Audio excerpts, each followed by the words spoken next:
Buenas tardes. Dele ese aplauso al Señor. ¿Cuántos trajeron Biblia? Levante su Biblia, su iPod, su teléfono. Y el que no trajo Biblia, con esa misma, dígale Señor. Diga: Señor, yo sé que esta es tu palabra y pido que esta palabra sea revelada a mi mente, a mi corazón, que yo la guarde, la atesore y aprenda a ponerla por obra. Trae, Señor, bendición a mi vida. Que hoy, Señor, yo sea lleno de tu Espíritu a través de tu bendita palabra, en el nombre de Jesús. Amén y amén. ¿Y cuántos están felices? Wow, tremendo. Hoy va a ser un día donde Dios no le va a hablar, sino que le va a gritar. Amén. Dice el libro de Isaías capítulo 38.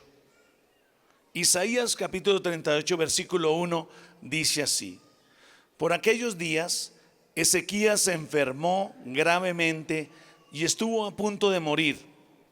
El profeta Isaías, hijo de Amós, fue a verlo y le dijo: así dice el Señor, pon tu casa en orden, porque vas a morir, no te recuperarás. Si hoy quieres ponerle un título a este tema, se llama Conectando las generaciones. ¿Cómo se llama? Aquí Ezequías, el rey Ezequías, el rey de Israel, recibió una palabra de parte del profeta donde le dijo: pon tu casa en orden. Dile que está a tu lado: pon tu casa en orden, porque vas a morir. No le diga eso al otro, no le vaya a decir. Y el profeta le dice: pon tu casa en orden porque tú vas a morir.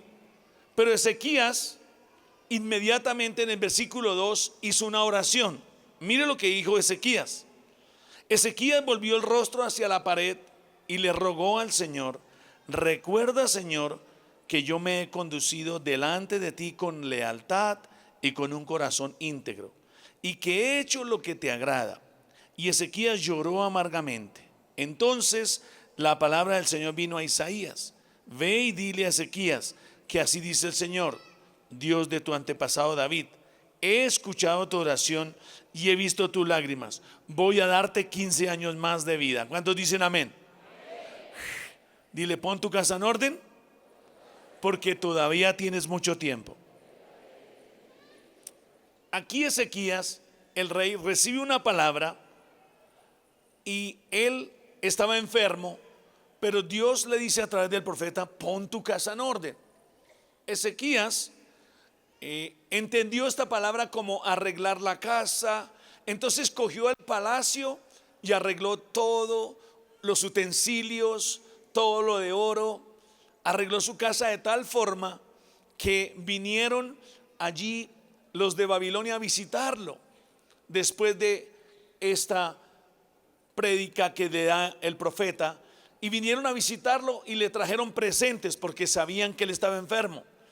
Y Ezequías les mostró todo lo que había en su casa, les mostró los tesoros, les mostró el cuarto de oración, les mostró todo, los secretos, la ropa que se ponía, la ropa que se vestía, las pijamas, todo allí. ¿Usted le mostraría a alguien sus secretos en su casa? ¿Alguien que usted no conoce? Yo creo que no. Pero Ezequías pensó que arreglando todo, y tuvo la visita, iba a ver la mano de Dios. Pero después de eso vino el profeta. Eso está ahí en el libro también de Isaías 31. Viene el profeta, le dice: ¿quién vino a visitarte? Los de Babilonia. ¿Y qué vieron en tu casa? Vieron todos los tesoros. ¿Y qué dijeron? No, que estaba chévere, que estaba full. Y el Señor le dice: por cuanto esto hiciste, todos los utensilios de tu casa, todos los bienes serán trasladados a Babilonia, y tu descendencia serán eunucos y servirán en el palacio del rey. O sea, eunucos eran que iban a ser castrados, no podrían tener descendencia. Y Ezequías dice: bueno, esta palabra está como buena, porque por lo menos tendré paz en mi tiempo. Ezequías no entendió la palabra que el profeta le dijo. Ezequías no entendió que Dios le hablaba de que arreglara su casa era que corrigiera a sus hijos, que tuviera en su gestión bien su familia, que pudiera aprender cómo tener una familia que le agrade a Dios. ¿Cuántos quieren tener una familia que le agrade a Dios? Ese fue el llamado que Dios le hizo a Ezequías. Ezequías fue un excelente hombre de Dios. Él dijo: soy leal. Por causa de esa oración y su ejemplo, Dios le concedió los 15 años de vida. Soy fiel, hago todo lo que a ti te gusta. Él conquistó finanzas, él conquistó altares, derribó gigantes, allí destruyó pueblos enteros. Pero algo que no hizo fue que no le transmitió a su hijo cómo debería vivir en el temor a Dios. Él no le transmitió a Manasés. Manasés fue el hijo de Ezequías. Y en el libro de Segunda de Reyes, capítulo 21, dice: Manasés tenía 12 años cuando ascendió al trono y reinó en Jerusalén 55 años. ¿Cuántos? Note esto: tenía 12 cuando empezó y 55 duró en el reinado. Su madre era Jepsiba. Manasés hizo lo que ofende al Señor, pues practicaba las repugnantes ceremonias de las naciones que el Señor había expulsado delante de los israelitas. Todo lo que su padre hizo, Manasés hizo todo lo contrario. Construyó altares, él hizo cosas que le abominaba el Señor. ¿Por qué? Porque su papá nunca le enseñó cómo vivir en el temor a Dios. En Jeremías 15 dice así la palabra: el Señor me dijo: aunque Moisés y Samuel se presentaran ante mí, no tendría compasión de este pueblo. Échalos de mi presencia, que se vayan. Y si le preguntan: ¿a dónde iremos?, adviérteles que así dice el Señor: los destinados a la muerte, a la muerte; los destinados a la espada, a la espada; los destinados al hambre, al hambre; los destinados al cautiverio, al cautiverio. Enviaré contra ellos 4 clases de calamidades, afirma el Señor: la espada para matar, los perros para arrastrar, las aves del cielo para devorar y las bestias de la tierra para destruir. Escuchen esto: los haré motivo de espanto para todos los reinos de la tierra por causa de lo que Manasés, hijo de Ezequías, rey de Judá, hizo en Jerusalén. ¿Cuántos quisieran tener un hijo de bendición? Escucha, este hombre, Ezequías, un gran rey, un gran líder, pero nunca le enseñó a su hijo cómo caminar en el temor de Dios. Cuando el profeta vino y le dijo: le quedan 15 años, yo me imagino que el niño tuviera 3 años cuando el profeta vino. Entonces, por lo menos 9 años, cuando él murió, Ezequías murió y el hijo tenía 12 años. Se murió. Y en el reino de Israel, el hijo, inmediatamente el mayor, debería ser el que heredaba el trono. Y allí él empezó, pero su papá nunca le enseñó: oye, ¿qué es lo que le gusta a Dios? ¿Qué le desagrada a él? ¿Qué es lo que debes hacer? ¿Cómo debes practicar las cosas para Dios? Ezequías reconstruyó los lugares altos, adoró a otros dioses, era agorero, hizo alianzas, también pasó por fuego a sus hijos. Hermanos, la Biblia nos registra claramente de lo que este hombre hizo. Hay hombres en la Biblia como Abraham. Dios le dijo a Abraham: te voy a dar un hijo, tu hijo se llamará Isaac, pero tú serás padre. ¿Serás qué? Y él, cuando nació su hijo, le enseñó, le dijo: Jehová Jireh, Dios proveerá. Le enseñó a caminar a su hijo Isaac, y de la descendencia de Isaac es donde nosotros tenemos la descendencia también de nuestro Salvador, el Señor Jesucristo. Porque Abraham le enseñó como padre a ser un excelente hijo a Isaac. También vemos en la Biblia una historia de Samuel. El profeta Samuel fue un niño consagrado a Dios. Ana era, qué nombre tan bonito, ¿no? Me recuerda a alguien, mi esposa. Ana era una mujer que clamaba para que Dios le diera un hijo, y Dios le da un hijo y después se lo entrega al Señor. Y Samuel fue un hombre grande de Dios, un profeta. Dios le hablaba al oído, él era el encargado de llevar el mensaje al rey David. Pero mire lo que dice en Primera de Samuel, capítulo 8. Cuando Samuel entró en años, puso a sus hijos como gobernadores de Israel, con sede en Beerseba. El hijo mayor se llamaba Joel y el segundo Abías. Pero ninguno de los dos siguió el ejemplo de su padre, sino que ambos se dejaron guiar por la avaricia, aceptando sobornos y pervirtiendo la justicia. Por eso se reunieron los ancianos de Israel y fueron a Ramá para hablar con Samuel y le dijeron: tú has envejecido ya y tus hijos no siguen tu ejemplo. Escucha algo. Un día tú y yo vamos a ser viejitos, y por lo menos diga amén. No le estoy diciendo que se va a morir, pero cuando estés viejito y mires hacia atrás y tú veas que lo que tus hijos hicieron, tus nietos, ¿valdrá la pena o no valdrá la pena haber servido a Dios? Ahí, cuando uno esté allá más adulto, es cuando te darás cuenta lo que hiciste en la vida cristiana. Si de verdad dejaste un legado, conduciste a tu herencia a un caminar con Cristo, les enseñaste el temor a Dios, les enseñaste cómo vivir. Aquí los hijos de Samuel fueron dos hijos que hicieron lo malo, y por causa de eso el pueblo de Israel pidió rey, porque sus hijos deberían heredar el legado de Samuel, pero no hicieron lo correcto delante de Dios. Queridos hermanos, nosotros tenemos que entender algo. Miremos hoy nuestro contexto. Lo puedes ver en el tiempo del día viernes pasado. En el viernes salió una historia de una mujer que cuenta ella misma, llamada Camila. Ella dice: esto es lo que una madre no debe hacer con sus hijos, y escribe allí. Ella tenía 16 años cuando nació su primer hijo. Ella estaba terminando el bachillerato en el 11º nivel. Luego ella, como tenía bastante plata, puso a una persona que le ayudara a criar a su hijo. Lo llevaban de la abuelita todo el tiempo para que alguien criara a sus hijos, a su hijo. Ella se fue a estudiar, estudió fuera del país. Luego escucha una noticia que le dicen: venga al colegio porque su hijo tiene marihuana. Ella viene y le dice al hijo, y el hijo le dice: papi, mami, esa droga no es mía, es de un amigo. Ella le cree y tapa todo. Su hijo es el más indisciplinado, paga a los profesores para que el niño pase, compra allí todo para que su hijo tenga éxito. Lo envía a Estados Unidos a estudiar.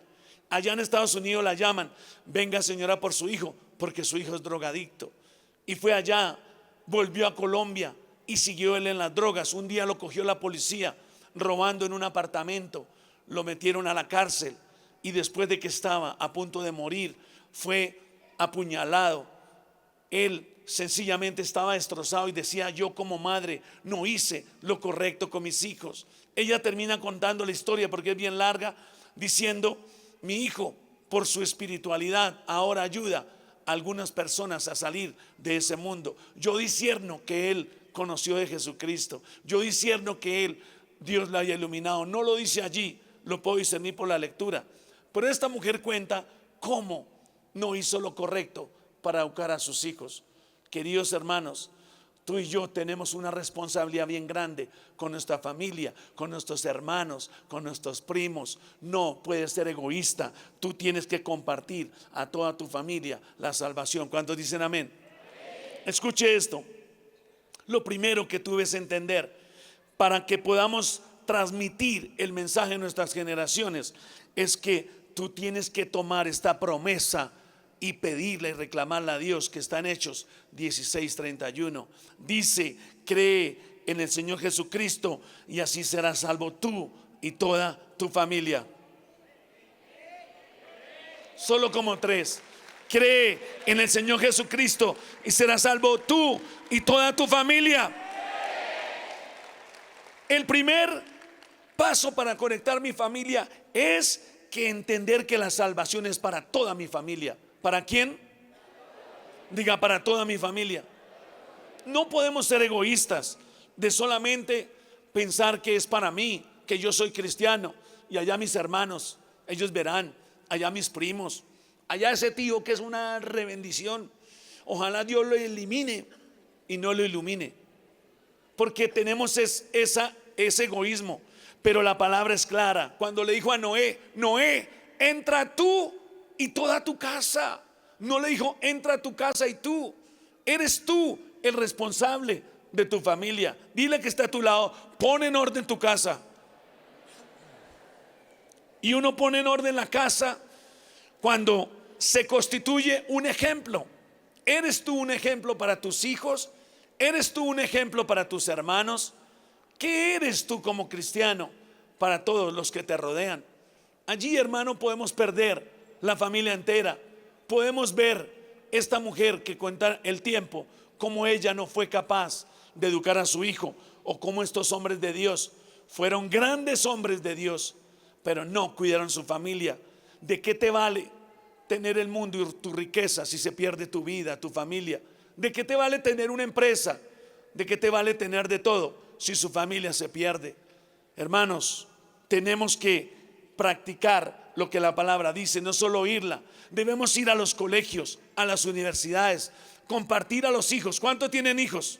Mueva la mano. Wow. ¿Y cuántos tienen hijos que todavía no son creyentes? Vea, bastantes. ¿Cuántos tienen familiares que no conocen de Cristo? Mueva su mano. Wow, hermano. Entonces, tú y yo estamos felices. ¿Cuántos están felices? Estamos acá, escuchamos la palabra.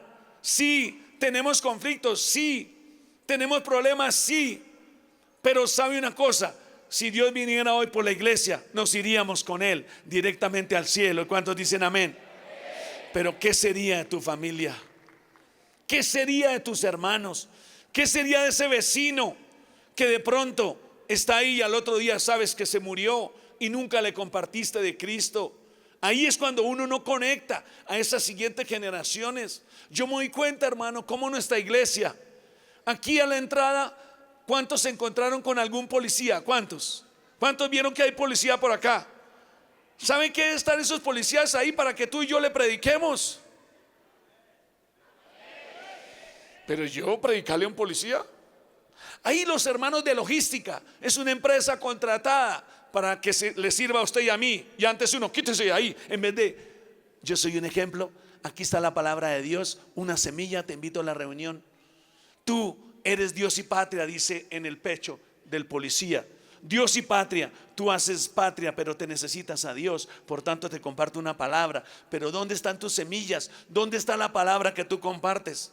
Si no vas a tu vecino, donde quiera que tú vayas, es entender que tenemos que transmitir a nuestra generación, a los que nos rodean. Escuchen, Simón Bolívar ya no está.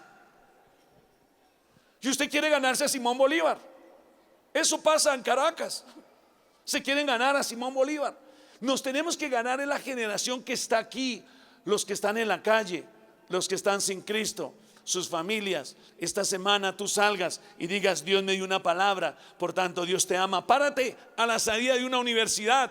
Dios te ama, Dios te ama. Alguno la tirará, pero no importa. La palabra de Dios nunca cae en tierra y queda vacía. Un día esa persona dirá, nadie me predicó, y él le mostrará una imagen. Un día vino un cristiano de la misión carismática y te predicó, le dijo que yo te amaba y tú botaste mi semilla. Por tanto, apártate de mí, pero tú habrás librado tu alma. ¿Cuántos dicen amén? Escuche esto. Lo segundo que tú debes entender como iglesia es que te tienes que involucrar en las cosas de la iglesia para que tu familia no se pierda. ¿Cuántos pueden decir amén? Miren, nuestra iglesia, la iglesia donde tú perteneces, si no la conoces, tiene Zona Kids. ¿Cuántos saben que tiene Zona Kids? Pero muchos están ahí con sus niños. Es que es mejor que oiga la palabra aquí, porque es que yo lo tengo controlado y yo controlo a mi hijo a mi manera. Allá no pueden. Wow. Si tu hijo no va allá, que le enseñen la palabra, que le enseñen a orar, que le enseñen a comunicarse con los demás. También la iglesia tiene preadolescentes. ¿Saben ustedes que hay pre? Allí en el teatro están todos los niños entre 4, 9 y 12, 13 años que reciben la palabra. ¿Cuántos tienen sus hijos allá? Usted no lo debe decir, usted no se siente aquí, usted va a recibir allá, porque va a recibir de parte de Dios. También está con la generación de ellos. Pero imagínense, un niño en medio suyo, de los adultos, están predicando acá, el niño por allá, páseme el carrito para jugar. El niño, usted traerá un carrito para distraerlo, pero nunca lo edificarás en la palabra. Tienes que edificarlo en la palabra. Llévalo a pre. También tenemos reunión de jóvenes. ¿Cuántos saben que hay reunión de jóvenes en la iglesia? ¿Cuántos jóvenes hay aquí? Amén. Yo soy joven, tengo 18 años. Y el sábado hay reunión de jóvenes y ellos tienen que tener su ambiente. Ellos tienen que tener su tiempo donde compartan con cristianos, donde compartan. Pero yo no dejo ir a mi hijo solo porque entra el milenio y de pronto le pasa algo. Pero si sale a la esquina con las amigas, si sale al parque con personas incorrectas, si sale ahí donde amigos le dan la droga, si sales ahí donde le dicen, mira, no vayas a esa iglesia, allá le roban los diezmos, allá les quitan. ¿A cuántos le han dicho eso? ¿A cuántos? Bienvenidos a la verdad, porque cuando usted conoce la verdad lo hace libre. ¿Y cuántos dicen amén? Si usted lo cree, déle ese aplauso al Señor.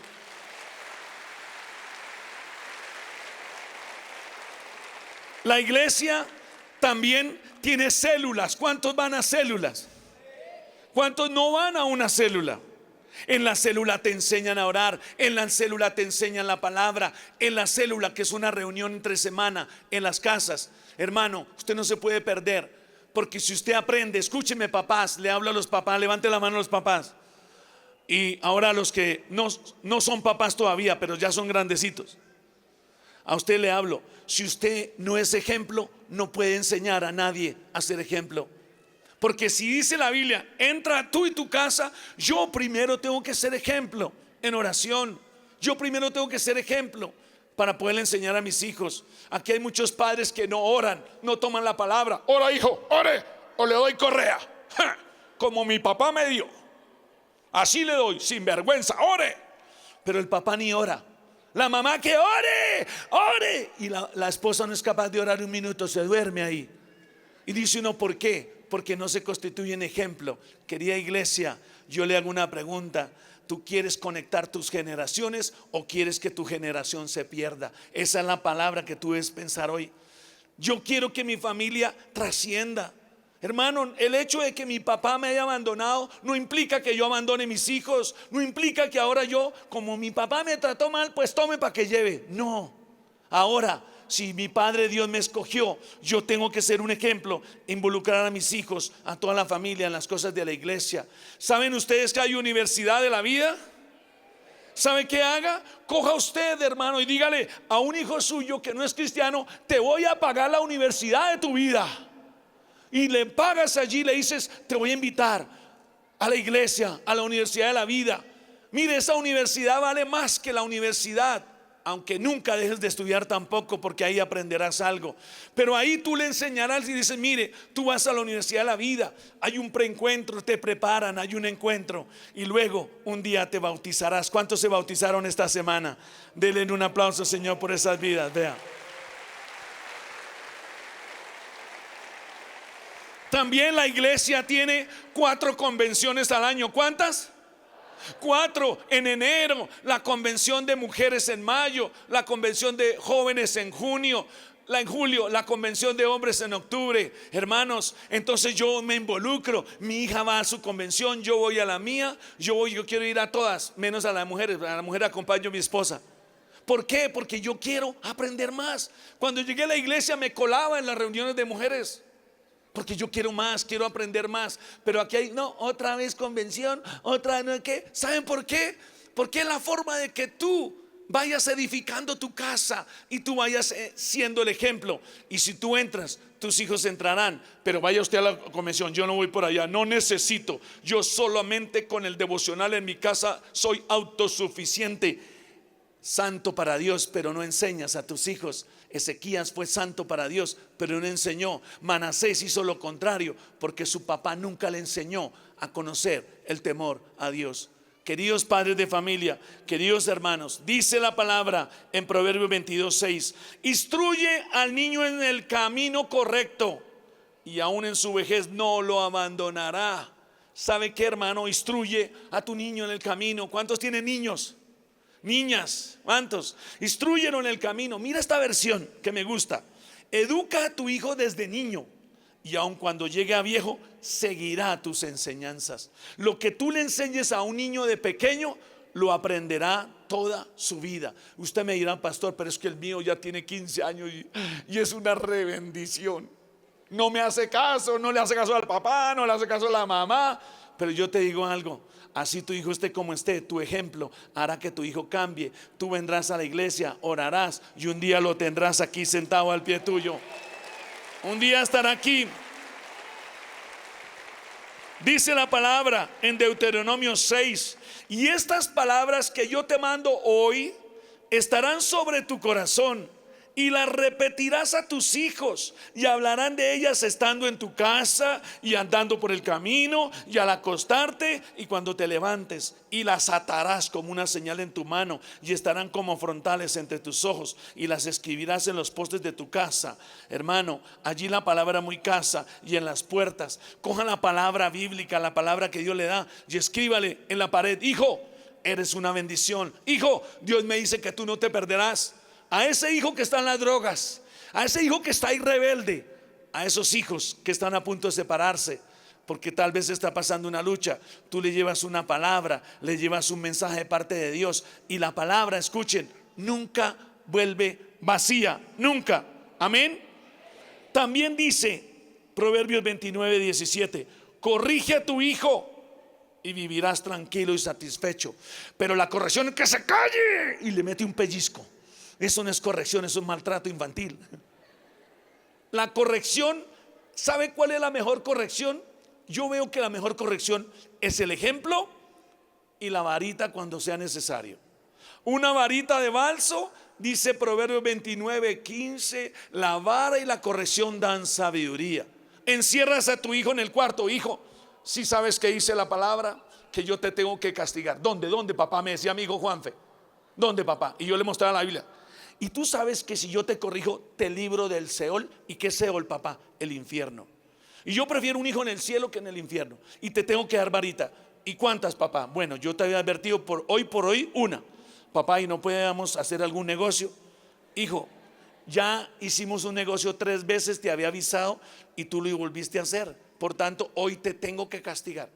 Entonces él va volteando así y llora. No importa que llore, dele Coca-Cola. Y si sigue llorando, dele por la cola. Y allí va una varita, pero no es destruirlo. Toma, una varita. Y que llore. Luego lloras y luego entras tú al cuarto y lo abrazas y oras por tu hijo y lo bendices y declaras que tu hijo no se perderá. Pero muchos padres no saben corregir a sus hijos porque ustedes no han aprendido a través de la palabra lo que te dice cómo corregir a un hijo. Y por eso se te está perdiendo ese hijo. Pastor, ora por mi hijo que es un rebelde. ¿Que es muy rebelde? ¿Que es muy rebelde? ¿O es que usted está sordo, pastor? Le digo, nunca digas que tu hijo es rebelde, porque si tú lo dices que eres la mamá, ¿qué esperamos más? Declare la iglesia a alguien, la iglesia no, el colegio, alguien está diciendo que es rebelde, pero yo declaro que mi hijo es obediente, el más correcto, el mejor de la escuela, del colegio. Es donde tus palabras, pero ¿qué dice la Biblia? Corrígelo. Y hoy quiero dejar un reto. ¿Dónde están los jóvenes? Los jóvenes de esta iglesia. Va para usted y aquel que se queda joven. ¿Cuántos jóvenes? Veo algunos jóvenes de pelo blanco. Primera Timoteo 4:12: no permitas que nadie te desprecie por ser joven. Al contrario, trata de ser un ejemplo para los demás cristianos. Que cuando todos oigan tu modo de hablar y vean cómo vives, traten de ser puros como tú. Que todos imiten tu carácter amoroso y tu confianza en Dios. ¿A cuánto les gusta? Dígale al que está a su lado: hermano, sea un ejemplo como yo. Pero hágale así.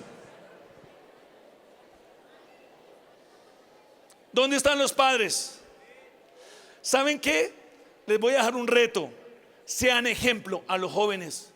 Las canitas que uno tiene son sabiduría. Y uno ya sabe cómo andar y cómo no andar. Pero tú tienes que enseñarle a tus hijos a través del ejemplo, a través de decirle: hijo, imítame a mí como yo imito a Cristo. ¿Cuántos pueden decir eso?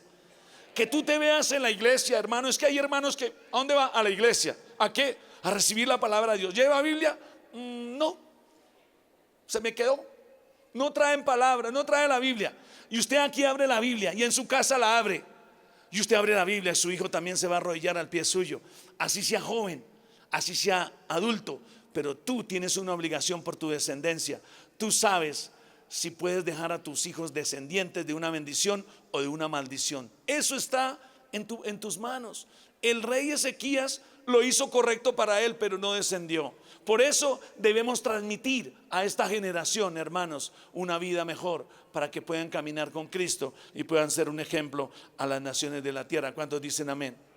Así de que todos aquellos que quieran ser un ejemplo hoy, que quieran trascender, enseñarle a sus generaciones, colóquense en pie.